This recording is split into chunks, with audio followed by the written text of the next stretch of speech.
According to PwC, only 19% of software engineers in the UK are women. Today, I'm speaking with Anne Barr, who is a senior software engineer at Spektrix, to get her take on the issues surrounding that. So thanks for joining us, Anne. Would you like to introduce yourself and tell us a bit about what it is that you do? Yeah, thanks, Dan. Yes. So my name's Anne. I'm a senior software engineer with Spektrix, as Dan's just said. My journey into tech started with a Sinclair ZX81.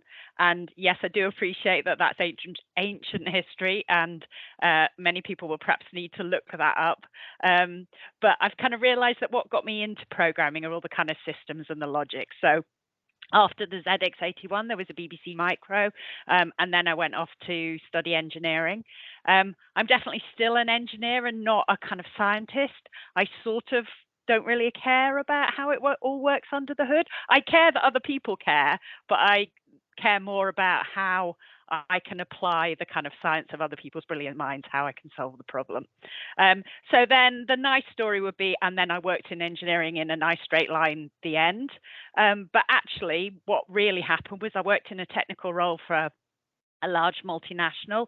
And then there was a very, very squiggly bit in the middle. So when my daughter was born, for reasons of family logistics, didn't go back into a technical role. I took a break from paid employment for a while. I did a psychology degree with the Open University. And then I worked in volunteering, both for a university and speaking to sixth formers. That was for a charity. Presenting to sixth formers about volunteering in a morning assembly was a really good introduction to doing presentations and things, because there is no audience that scares me any more than 17-year-olds on a random Tuesday morning at 9 a.m. So after that, I ran my own business. And then whilst I was doing that, I got involved with Django Girls as part of PyCon UK. Django Girls is a coached tutorial for beginners.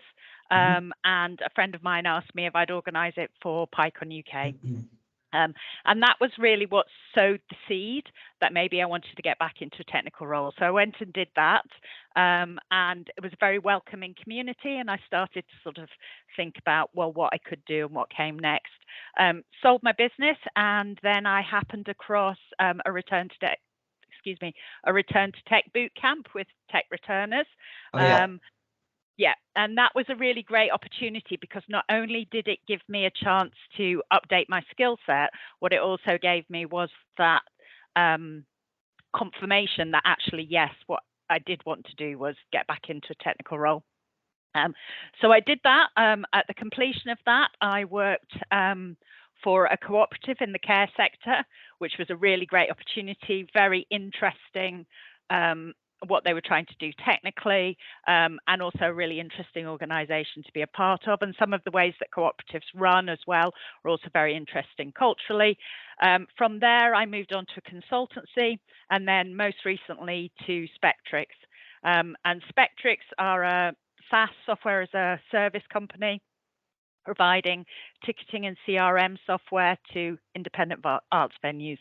And so that was my kind of like nice straight line with a very squiggly bit in the middle. Brilliant. Thanks for that, Anne. And, you know, with that experience that you've built up in your time in the industry, looking at things how they are today, what do you think are the main challenges that are facing women in the industry, particularly in software engineering? I think underrepresentation in engineering is a really big factor. And also that's, you know, it's quite a long time ago, relatively speaking, that I went to study engineering. I was one woman in 10 on the course that I did then. But speaking to my female peers and looking at some of the data, that hasn't really changed very much in the intervening period. And, you know, similar to the figures you had from PwC, I was looking at some of the data from STEM women, which in 2023 showed that there'd been a slight increase in computer science from 19% to 23%, and that over the 5-year period, and that it would take more than 30 years to reach parity that subject area if we carry on at that rate. And for engineering and technology in general, it looks even worse. I think there'd been little change, and they reckon it'll take about 70 years to reach parity in that. So yeah, I think that underrepresentation is an issue because it's about that visibility. You know, the whole it's hard to be what you can't see. I think I have some concerns, I suppose, about the terminology of women in tech, because I think there has been a big increase in the range of roles that people can see in tech and that women get involved in tech. So some of those numbers are improving, which is brilliant, and being able to see that breadth of opportunities is really good. But I think those numbers that are showing nice big increases can perhaps mask the fact that some of these numbers, specifically around female technologists, are changing much more slowly or almost not at all, it appears like. So I think that is possibly an issue. And I think it was interesting because a work book club, we were discussing a book that had kind of undertones of minorities in technical roles. And one of the quotes within it, which myself and another one of my female engineering colleagues had kind of highlighted, was around the fact that there is a suspicion that sometimes you're the diversity hire and therefore you've got a point to prove.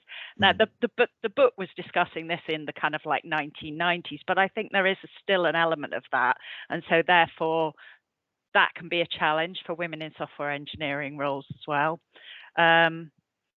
Yeah, and then there's other things like gendered language and kind of othering. So, you know, again, colleagues who've spoken about instances, not where I work, but in other organizations, where an email's been sent out to chaps and insert the name of the female engineer, which, you know, it instantly makes you feel, oh, I'm the outsider, I'm something else, I'm the other. So I think things like that can also make you feel part of the out group, not the in group, and potentially a bit isolated. So I think there's some of the key challenges that exist. From what you've seen in the industry, what do you feel that companies are doing well, and what can they improve on when it comes to creating recruitment processes that are, you know, inclusive and supportive of everybody? Yeah, I mean, there is a lot of good things happening, I think, and like Spektrix, I think their recruitment process, I've given this feedback to them, but I've been very impressed with it. I think organisations that genuinely value having diverse voices tend to match that in an inclusive recruitment process. So one of the things that really kind of hit home to me with Spektrix was that on their job descriptions, they've got the following statement. So let me just read this out because I wrote it down because it really made me think at the time. So it said, on all their job descriptions, it says, confidence can sometimes hold us back from applying for a job. Studies show that women do not apply for roles unless they meet 100% of the requirements, whereas men apply when they meet at least 60% of the requirements. At Spektrix, we know that there's no such thing as a perfect candidate, and we're committed to in creating an inclusive work environment. And that for me actually was really significant because I read the job description and there was one bit where it's like, well, I don't have any experience of this, so I'm not going to apply for that. And then I read down the job description, read this bit, and I thought, that's not the blocker here. The blocker is not that I don't have that specific bits of experience. It's me kind of almost self-sabotaging. So I think things like that really, really make a difference. I think things like a very kind of open recruitment process where, so again, to use the Spektrix as an example, and I've seen it in other places as well, being very upfront about, okay, these are the steps that you'll go through as part of our recruitment process, so you know exactly what to expect, and even down to being sent the questions in advance. So I think I had 3, maybe 4 different rounds of interviews with Spektrix. So there was like a behaviours interview and a technical interview and also a paired programming exercise. But at each stage, in plenty of time in advance, I had all the information so that I could prepare and I could bring my best self to all of those situations, so I could properly come up with examples. I think, you know, in technical recruitment, technical tasks are really common. And certainly in 2 of the jobs I've had recently, those technical tasks were completed as a paired programming exercise. So it was a bit of a conversation with you and someone from the organization, which I think, again, is very positive, because it's not like handing in your homework for somebody to kind of mark. The other one that I more recently had done, there was a takeaway tech task, but it was very explicit about how little time you should spend, because what they wanted to see was, if you spend a couple of hours, say, on this task, you know, it shows your kind of thinking and your ways of working, rather than trying to get the perfect complete solution for the question. So I think things like that are really, really valuable, because I think they tell you as a candidate a lot about the organization as well. And then that is that kind of two-way discussion that an interview is, whether the organization's the right fit for you, in the same way are you the right fit for the organization.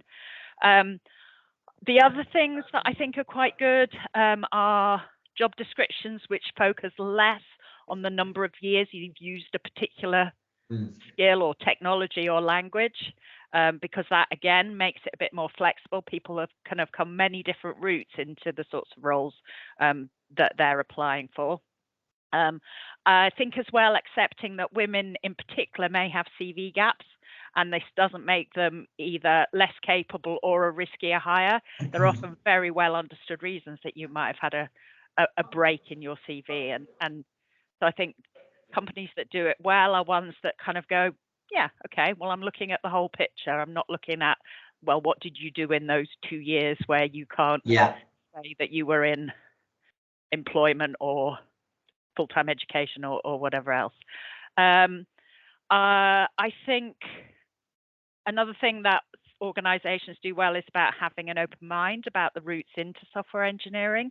You know, we've talked about the proportions of women choosing engineering or tech at school. So if you only go the well, I'm only going to recruit out of university route, then you're already going to make it a very different pool of candidates available to you. So I think organizations that don't have in mind a typical route, that are more open to career changes, to boot campers, etc., you know, you're going to get that mix of people. And then the final thing I think that really helps in inclusive recruitment programs, processes, are having women on the interview panels. There's nothing worse than turning up and not seeing in any of your kind of interview stages people who look like you.